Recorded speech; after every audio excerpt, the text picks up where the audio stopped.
श्रद्धेय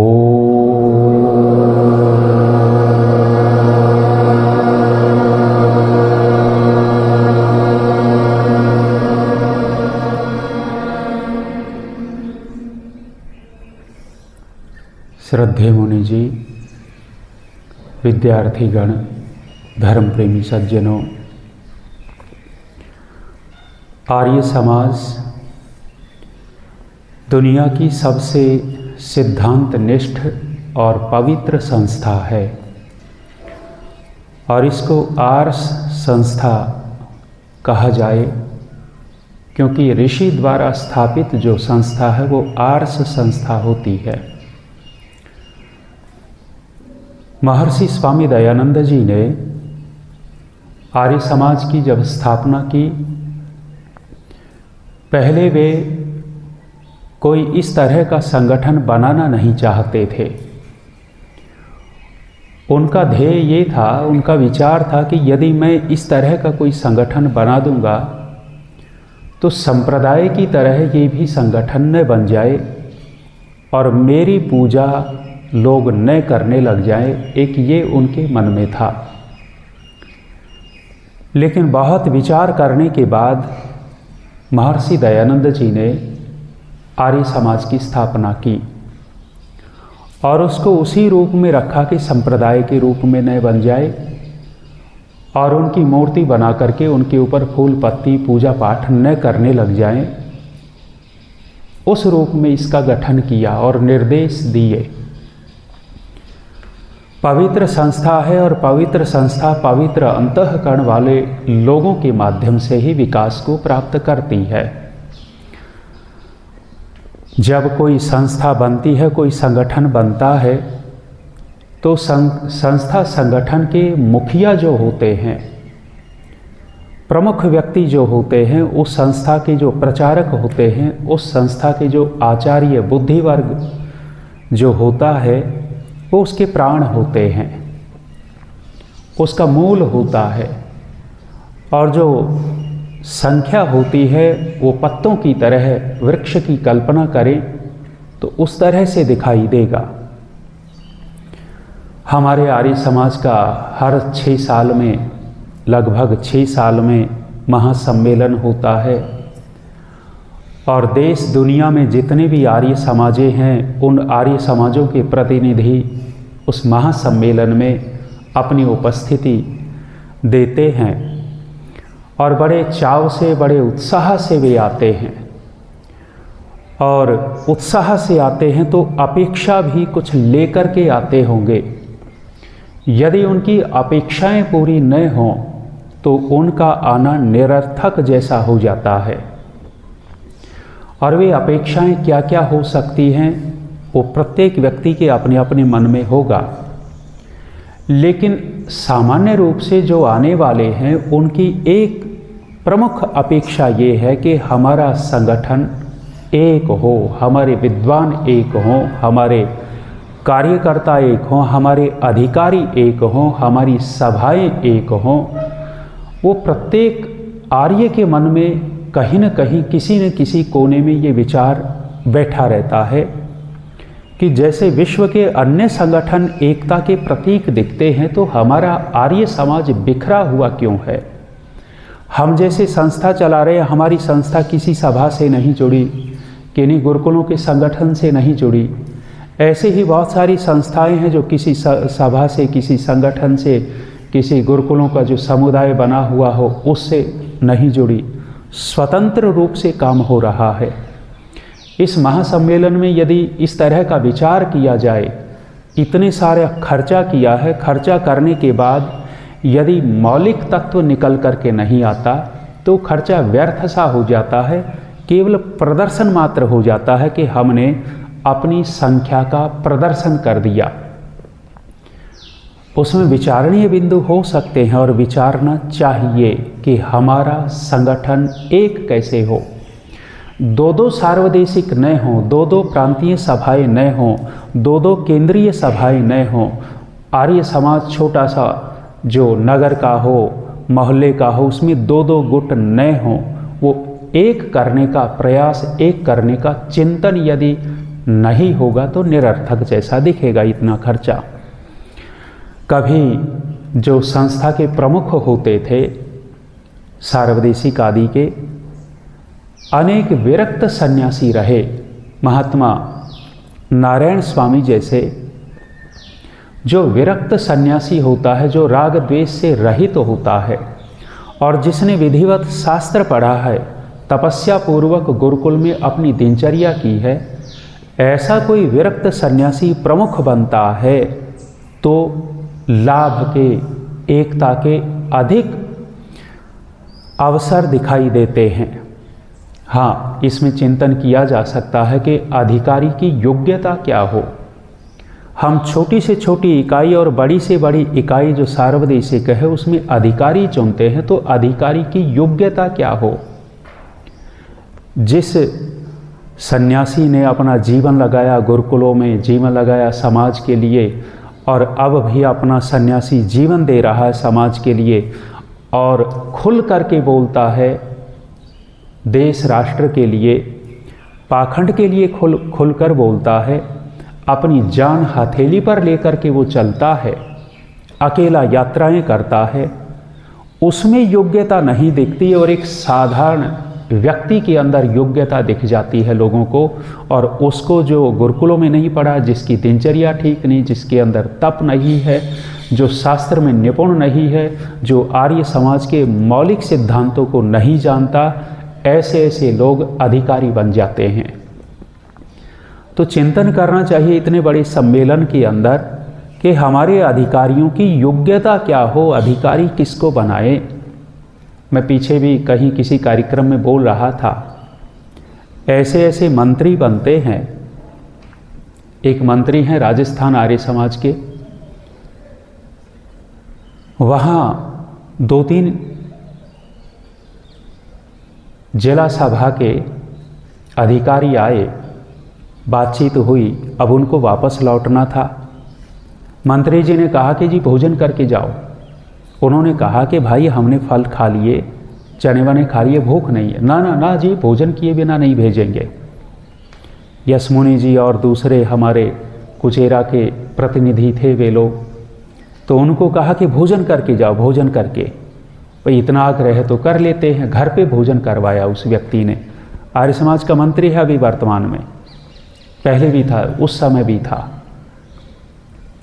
घर पे भोजन करवाया, 4 लोग थे, बहुत अच्छा भोजन करवा दिया, बहुत बढ़िया बात।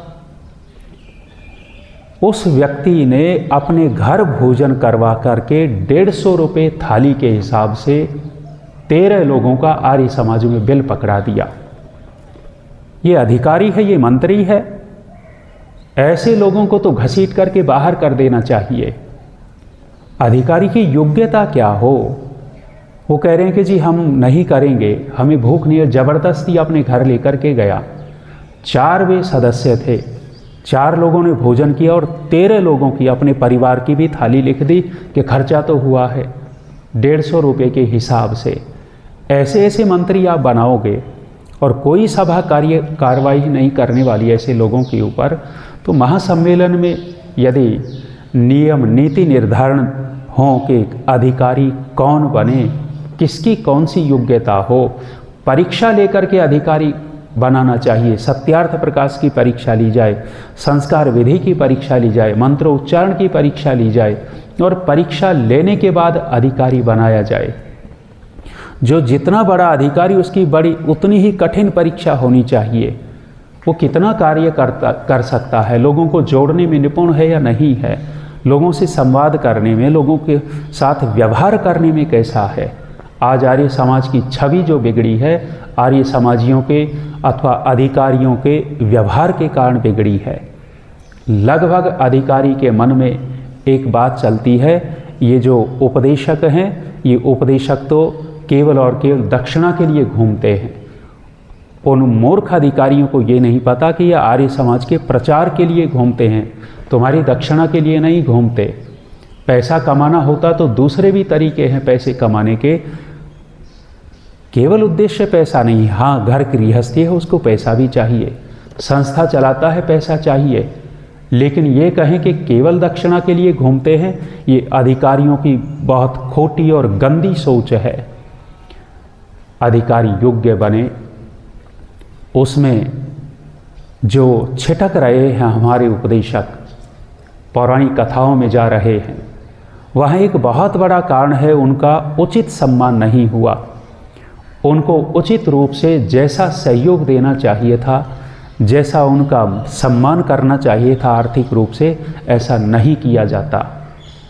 मैं अभी पिछले दिनों अपनी गाड़ी लेकर के गया, 300 किलोमीटर गाड़ी चला करके गया। 2 दिन का कार्यक्रम हुआ, हमारे 2 दिन लग गए आना जाना, 5,000 रुपये का तेल जलाया। और वहाँ आर्य समाज के अधिकारी, एक महिला उपदेशिका आई हुई थी, उसको 25,000 रुपये 21,000 रुपये दे रहे हैं, और हम जैसे कुछ बोलते नहीं तो 5,000 रुपये दे करके जी इतना ही है, हम कुछ कहते नहीं, जो मिल गया ठीक है। लेकिन अधिकारी वर्ग जो है वो यथा योग्य सम्मान नहीं करता, इसलिए उपदेशक छिटकता है। तो अधिकारी का व्यवहार ठीक हो, तो ये जो महासम्मेलन उसमें नीति निर्धारण हो, उपदेशक कैसा हो, उपदेशक का भी नीति निर्धारण हो, उपदेशक की परीक्षा ली जाए और परीक्षा लेने के बाद उसको आर्य समाज का उपदेशक घोषित किया जाए, और आर्य समाजों में उसी उपदेशक को बुलाया जाए जिसके पास प्रमाण पत्र है, जिसके पास नीति निर्धारण किया हुआ, जो उसको निर्धारित कर दिया गया है, उसी को बुलाया जाए। उपदेशक कैसा हो, भजनोपदेशक कैसा हो, कितना उसका स्वाध्याय है, कितने उसको सिद्धांत आते हैं, आदि आदि। तो ये सारी चीज़ें हैं। हमारा पुरोहित वर्ग कैसा हो, आज लगभग अधिकता में बोल रहा हूँ, पुरोहित वर्ग भी पौराणिक क्रियाएं करवाते हैं। आर्य समाज के पुरोहित बहुत अच्छे भी हैं जो सिद्धांत के अनुसार चलते हैं, और बहुत सारे ऐसे हैं जो पौराणिक क्रियाएं करवाते हैं। क्यों करवाते हैं? क्योंकि नीति निर्धारण नहीं है, किसी के ऊपर बैन नहीं है कि इसने ये कर दिया तो इस पुरोहित को हटाओ, इस आचार्य ने ऐसे सिद्धांत विरुद्ध काम कर रहा है, बोल रहा है, इसको हटाओ, ये भजनोपदेशक ठीक नहीं है, इसने सिद्धांत के अनुकूल कार्य नहीं किया, इसको हटाओ। ऐसा कोई प्रतिबंध नहीं है, उच्छृंखलता है एक तरह से, तो संगठन नहीं बन रहा। उसके साथ साथ कोई बहुत बड़ा व्यक्ति हो जो समाज के कल्याण में अपना धन दे रहा हो, उसका उचित सम्मान हो। कल मैंने पोस्ट डाली और वो थोड़ा पीड़ित होकर के डाली। महाशय धर्मपाल जी, आर्य समाज को सींचने वाले व्यक्ति, मंच पर बैठे होते थे, ऋषि दयानंद जी का गुणगान कोई विद्वान गा रहा है तो उनकी अविरल अश्रुधारा बहती थी। ऋषि के प्रति इतनी भावना उनकी, परम ऋषि भक्त, और आर्य समाज के लिए बहुत कुछ उन्होंने किया दिया। पिछला जो सम्मेलन हुआ, जैसी मुझे जानकारी, लगभग संपूर्ण खर्चा उनकी ओर से था, लगभग पूरा खर्चा, इतना पैसा देने वाला।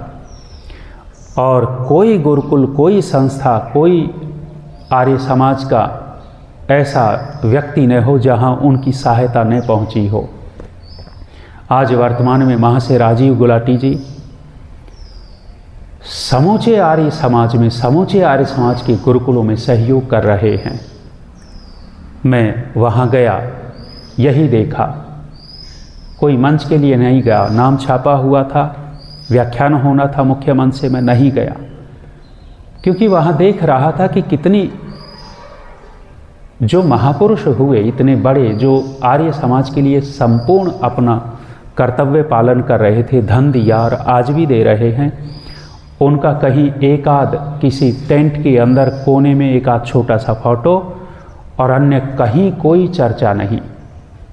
ऐसे महापुरुष के लिए याद करना चाहिए। इतने बड़े सम्मेलन में वो देखें कि हमारे आर्य समाज के इतने बड़े भामाशाह भी हैं, हमारी दृष्टि में होंगे ओझल, दूर होंगे, लेकिन वर्तमान में आर्य समाज को इतना बड़ा दान देने वाला और कोई परिवार नहीं है जितना बड़ा आर्य समाज को दान देने वाला, आर्थिक सहयोग करने वाला MDH परिवार है। कहाँ कहाँ कैसे कैसे कार्य कर रहे, पता लग जाए कि वहाँ आदिवासी क्षेत्र में नागालैंड में गुरुकुल चल रहा है, गुरुकुल बनवा रहे हैं और पता लगा कि वहाँ आदिवासी हैं, वहाँ ईसाई बना रहे हैं, तड़प उठते हैं बेचारे। तत्काल वहाँ सहयोग होना चाहिए। कोई आचार्य कमजोरी में है, बीमार है, तत्काल सहयोग होता है। ऐसे भामाशाह को ऐसे महासम्मेलन में बहुत उत्तमता से याद करना चाहिए था, लेकिन कहीं एक कोने में छोटा मोटा चित्र होगा, लेकिन विशेष रूप से हमें नहीं दिखाई दिया। तो महासम्मेलन अभी संपन्न हो जाएगा आज, तो उसमें नीति निर्धारण होते अगले 6 साल में हम क्या करेंगे, ये सम्मेलन सफल हो जाता, विद्वानों का संगठन होता, जितने भी विद्वान एक दूसरे से कटते हैं सबको एक जगह इकट्ठा किया जाए, जिसकी कोई परेशानी है, कोई वैमनस्य है, उसको दूर किया जाए। और एक होकर के महर्षि दयानंद जी लिखते हैं, विद्वानों के विरोध से अविद्वानों में विरोध फैलता है। यदि विद्वानों में विरोध नहीं होगा, विद्वान एक होंगे, तो नीचे के लोग तो अपने आप एक हो जाएंगे। और जब विद्वानों में विरोध होगा तो सामान्य जनता में विरोध होगा। और ऋषि लिखते हैं, सुख की हानि और दुख की वृद्धि होती है। और आज वर्तमान में ऐसा ही कुछ है। तो इतना बड़ा महासम्मेलन, विश्व के सभी आर्य समाजों के प्रतिनिधि आए हैं, ये बहुत अच्छी बात है कि इकट्ठा हुए, लेकिन इसमें एकीकरण की बात हो, समूचा संगठन एक हो जाए। 2-2 सभाएं न तो प्रांतीय हों, न सार्वदेशिक हों, न केंद्रीय हों, शहरों की, सब एक हो जाएंगे तो ज़्यादा उत्साह होगा, संगठन में ताकत होगी। आज इतना ही। ओम।